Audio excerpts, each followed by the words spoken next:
Biyernes na mga kasama, narito ang mga balitang tumatak ngayong linggo. Nitong Sabado, nagdala ng karangalan sa bansa si Gazini Ganados matapos mapabilang sa top 5 ng Miss Grand International All-Stars. Bagamat hindi na iuwi ang corona, ito ang pinakamataas na placement na nakamit ng Pilipinas sa kauna-unahang edisyon ng pageant na ginanap sa Bangkok, Thailand. Samantala, pasok naman sa top 18 finalist si Fusia Ann Ravena, kabilang din sa mga kinatawan ng Pilipinas sa kauna-unahang edisyon ng kompetisyon sina Kaylin Trajano, Imelda Schweighart, at Alexia Nunez. Tinanghal bilang kauna-unahang MGI All-Stars winner si Vanessa Pulgarin ng Colombia matapos manaig laban sa mahigit 50 kandidata mula sa iba't ibang bansa.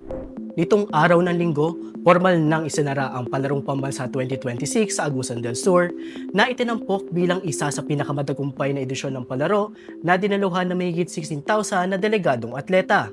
Tinanghal na overall champion ng NCR sa regular games na nagtala na kalabing-siyam na sunod na kampyonato. Pumangalawa naman ang Calabarzon habang ikatlo ang Davao Region na kapwa nagpakita ng malakas na kampanya sa buong torneo. Bahagi na naging pagtatapos ang opisyal na pagpapasa ni Agusan del Sur Governor Santiago Cain Jr. ng Palarong Pambansa banner kay Quezon City Mayor Joy Belmonte, hudyat na ang QC ang susunod na magsisilbing host sa palaro. Lunes unang araw ng Hunyo, ipinag-utos ng Sandigan Bayan 5th Division ang pag-aresto kay Senator Jinggoy Estrada.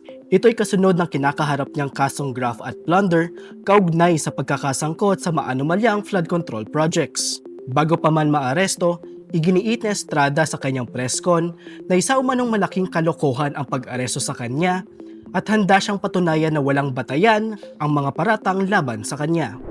Samantala, inihayag ng kampo ni Vice President Sara Duterte na umaasa silang maibasura ang impeachment case laban dito.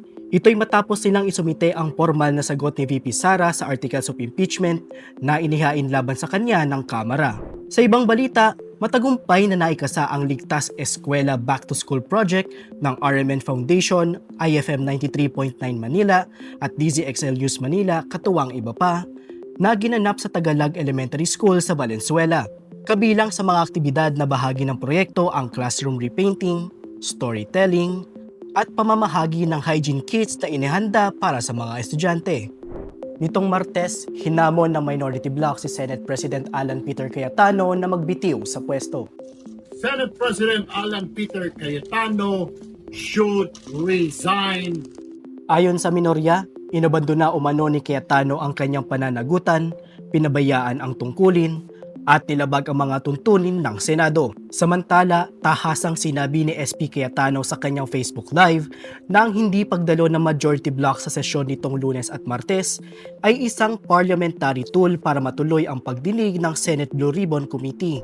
Sa Kamara, pinatalsik na bilang miyembro ng House of Representatives si Cavite 4th District Rep Kiko Barsaga alinsunod sa rekomendasyon ng House Committee on Ethics and Privileges. Ito ay matapos na maghain ng ethics complaint si Iloilo Rep Janet Garin laban kay Barsaga, kaugnay sa asal nito na nakaapekto na aniya sa proceeding sa trabaho ng mga kongresista sa plenaryo ng Kamara.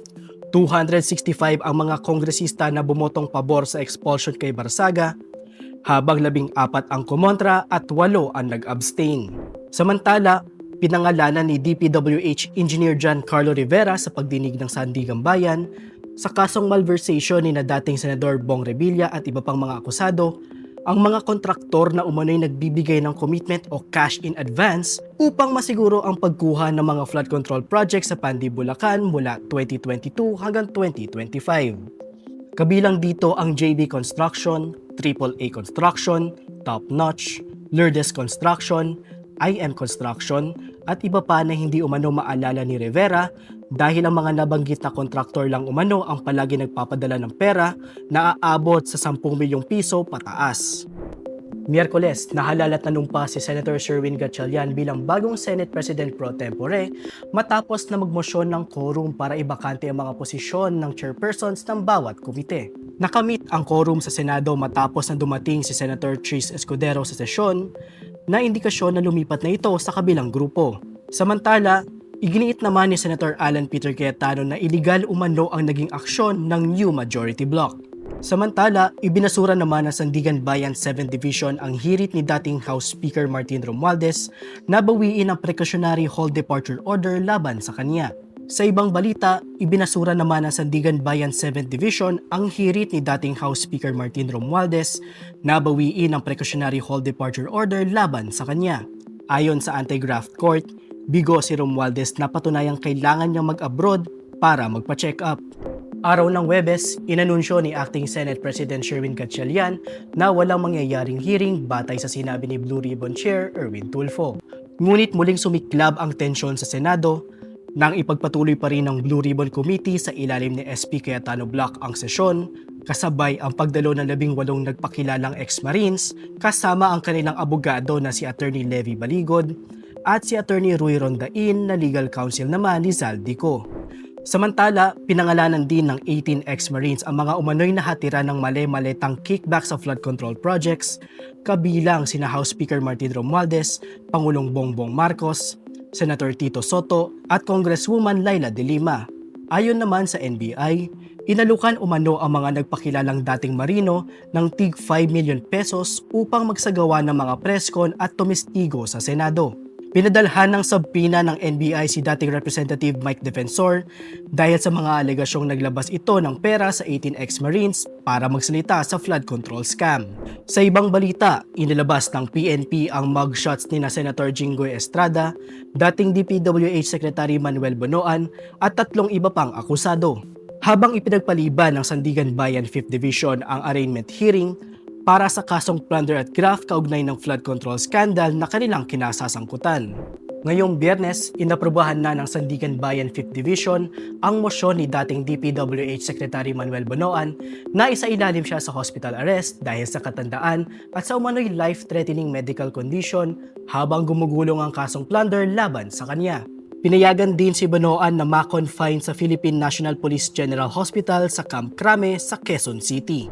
Samantala, bumagal ng 6.8% ang inflation rate ng bansa nitong May 2026 mula sa 7.2% inflation rate noong April 2026 ayon sa Philippine Statistics Authority or PSA. Sa ibang balita, as of 1 p.m., pumalo na sa 27 ang bilang ng mga kumpirmadong nasawi sa gumuhong siyam na palapag na itinatayong gusali sa Barangay Balibago, Angeles City, Pampanga ayon sa Bureau of Fire Protection, Central Luzon. Sa ngayon, patuloy pa rin ang isinasagawang search, rescue at retrieval operation sa lugar upang matukoy ang iba pang posibleng biktima ng nangyaring pagguho. At yan ang ating news recap ngayong linggo. Manatiling mulat, manatiling may alam. This has been Adler, keeping you in the loop.